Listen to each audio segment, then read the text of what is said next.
Hello, I'm the Watcher, and... Oh, hold on, you caught me in the middle of something. There we go. That's much better.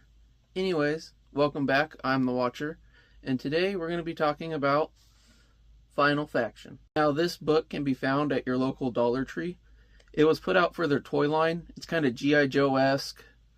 The main guy kind of looks like a Thanos gorilla. You can definitely see where certain elements were inspired by other franchises. Now, funny thing about this book, it's less than $1. I got two of them, one to read and one NRFB. You know, you Dexter fans out there, I'm sure you know what that means. Never removed from box. Best episode, right? Anyways, I got two of them. I looked online when I was researching this. Can't get a lot of good images for it. People selling this comic for $25 on eBay. Last time I went down to my Dollar Tree, they were all out of them. I'm going to look for more. But I got to tell you, if you see them, grab them up. Quick resell online, you know? So, without further ado, let's get to it and let's see Final Faction. Alright, welcome. My favorite part is always the comic. So, I want to start by examining this cover art. Now, like I said, the main bad guy there kind of looks like a Thanos gorilla. I mean, other than he's purple. I think that's why they made him purple, though. I mean, you can see some G.I. Joey elements. You can kind of see, like, a few other influences there. But I want to get you to the back here. Now, remember when I said you're going to see a lot of, in this series, issue 1 with no other ones? This one actually says Final Faction issue 2. But, I couldn't find this magazine online. It's definitely not in my store, and this one came out 2002, so... who knows if they're going to make more. Well, let's get to it. Oh, Master Chief looking dude. Boom. Just want to throw that in there. Oh, collect them all. Here's a picture of all the toys. I mean, the toys are alright. They have a lot of clip-on accessories, as you can see. I mean, it's really a good idea. So you start out with this guy. You know, there's Comet coming to Earth. You zoom in. John. It's kind of hard to read his name tag. I mean, the art, it's alright. I mean, for what the kind of art that's in comics nowadays. But they're going for an older look. And, you know, it's kind of... Yeah, I'd say it's in between. You know, it's not bad, but there's nothing making you say, wow. So you start out with this guy talking to his little yap dog Churro. And then, boom! Moon explodes. Meteor hits it. He wasn't looking. He was too busy engaging with Churro, you know? Boom. In Asia. This chick, she's meditating. Yeah, it just says East Asia. Unspecified Asian area where there is tall mountains. And she's like, oh, I sent something to, you know, Black Guy on an airbase. He looks pretty cool. He's got sunglasses. They're mobilizing jets. I don't think they can fly to the moon, but, you know, they're doing something. Got Top Gun on it. So it turns out it was this alien dude. Diablo Awakens. His name is Karn. You know, like, you ever visit your relatives in the south, they might offer you some nice Karn. I like butter on my Karn. So Karn is the bad guy. Alright, and now he's like, alright, make the brutes and drones. They got a queen who's never really shown. And they fire some lasers at the earth. And look at Churro here. This is great. Laser firing, he's like, Churro, wait! Boom! Giant alien slams down right in front of Churro. So this guy, he's got a little barbecue poker. He thinks it's a weapon. He's like, feeble weapon. And I mean, this thing, it looks like, I don't know, like an engine jet and Independence Day, maybe. It's like he had some bottom of the bin alien ideas. I mean, I can see purple space gorilla, but like, what are any of those parts doing? But, you know, I'm getting distracted here. So he's choking him out. Churro's alive. He didn't get stomped. Throws him into a car. Ugh! Churro's just like, Dios mío, mi master. Oh, look, but Churro's helping him out. More aliens are zapping down. John doesn't know what to do, but he's a tough guy. He's gonna fight back. He picks up one of these little scurrying dudes, throws it into the not Independence Day robot. It's enough for this guy to notice. Korn, or whatever his name is. He's watching him. He's like, this guy has to be handled. Apparently, he's the only one doing anything. I mean, there's some alright... The backgrounds are very plain, It's just like action. He's slicing. There's hardly any effect. There's hardly any draw lines. There's nothing ambitious. It's like, yes, you did the assignment, kind of, with this artwork.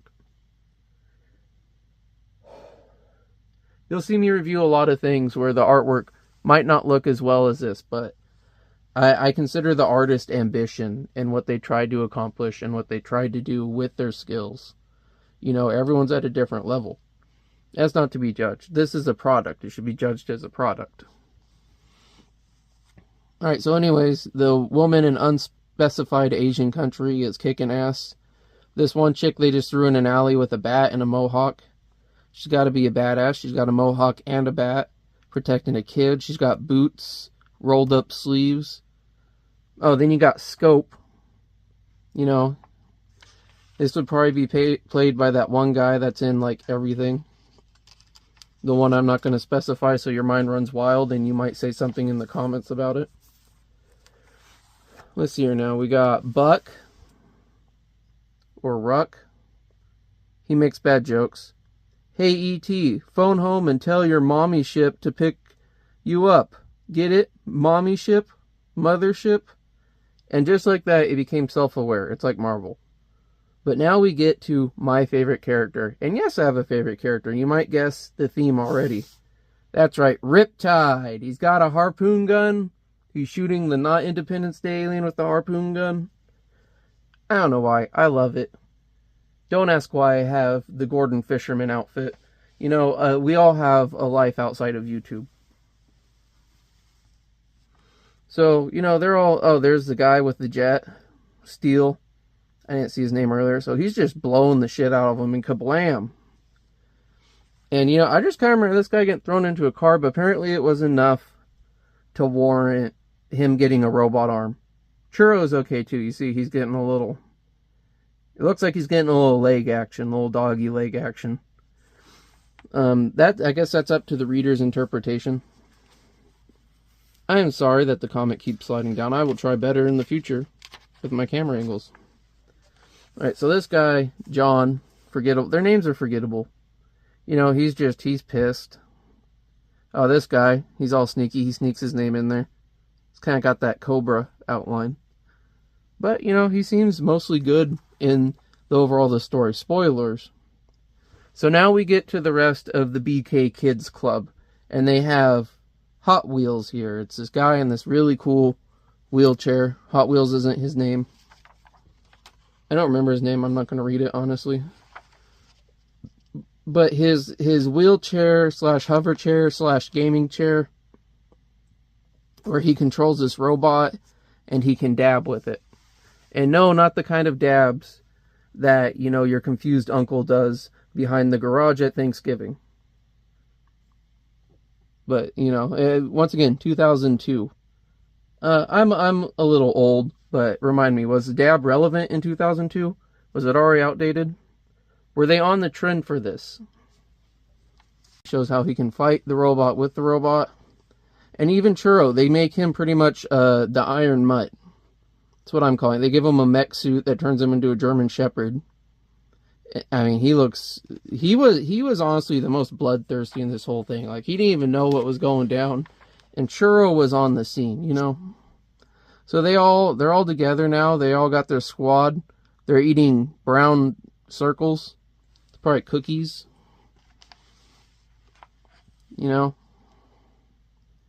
And the aliens attack. I'm really glossing over this because there's not very much to this story. It's like, you want me to read this dialogue? You can pause and read the dialogue if you want. But more drones are attacking. Churro jumps in his robot. The Riptide, he's got a suit now. I mean, the action's really where it's at, bro. So check it out. There's all these aliens. They drop in. He's holding his hand out for some reason. Oh, there's a purple guy, Korn. And he's like, charge! You know, they got a not warthog sandrail thing. They're blasting them. These Dune-esque aliens that you didn't see earlier. Oh, look, there, John. He's hand wrestling Karn. You know, unspecified Asian lady is doing something. The Batgirl is just beating the crap out of people. Non-copywritten Batgirl. DC. A different Batgirl DC. Oh, and here we go. Riptide. Check him out, dude. He's got him tied up. He gets the full panel. That's how much ass he is kicking. He's like, let's go fishing. Love Riptide. I don't know why. It's like Scuba Steve. Alright, even, you know, Hot Wheels, he's got his robot there.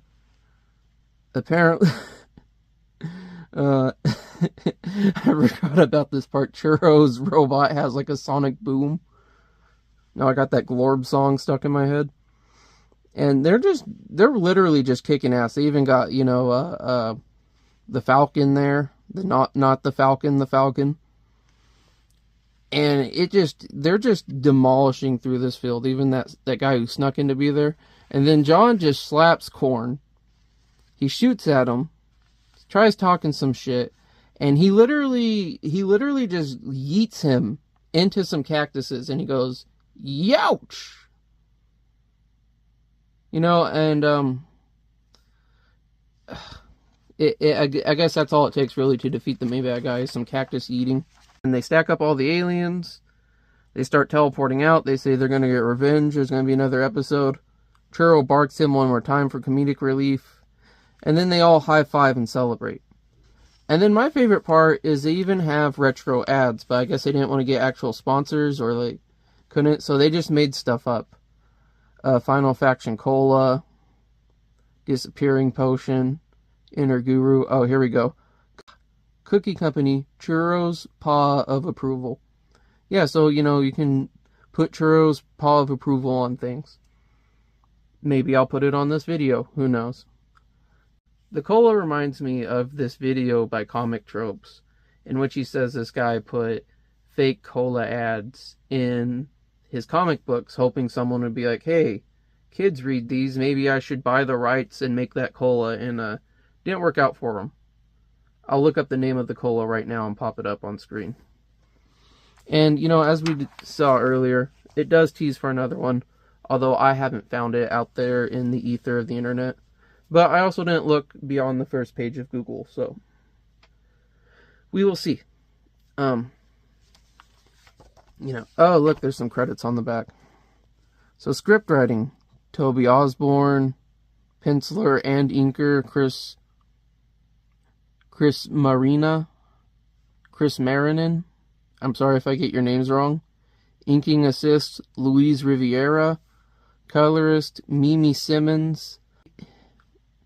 Letters, John Hebink and Mike Manley. Spoof page artist, Pete McDonald.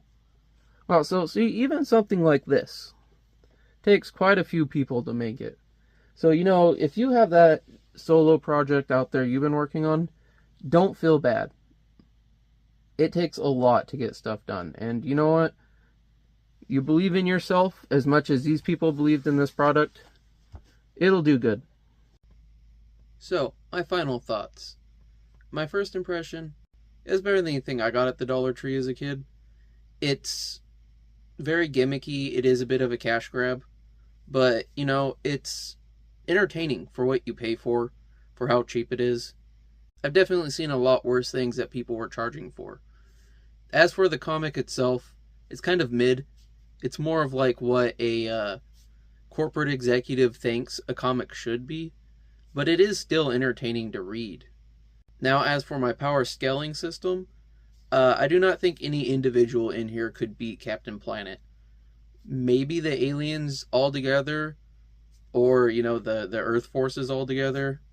If they teamed up, they definitely could stand with him and be a Captain Planet type being as a collective. But that's not very impressive at all. I think even G.I. Joe has some rather talented members that might be able to go toe-to-toe with Captain Planet on themselves. And for them to be dollar store G.I. Joe, a little sad on their behalf. I hope you'll join me next week when I'll be doing Tales of Suspense Marvel Milestones Edition featuring Iron Man, Captain America, and Ant-Man's first appearances. And I gotta tell you, the first Iron Man I really saw was when the movies came out. Went there to see it as a kid. It was awesome. This guy, completely different, man. He's got gadgets, it's gimmicky. And Ant-Man is probably one of the single stupidest characters in fiction I've ever read in his first appearance. Although he's not really Ant-Man yet. But we'll cover that next week. I hope to see you there. Until next time, have a good one.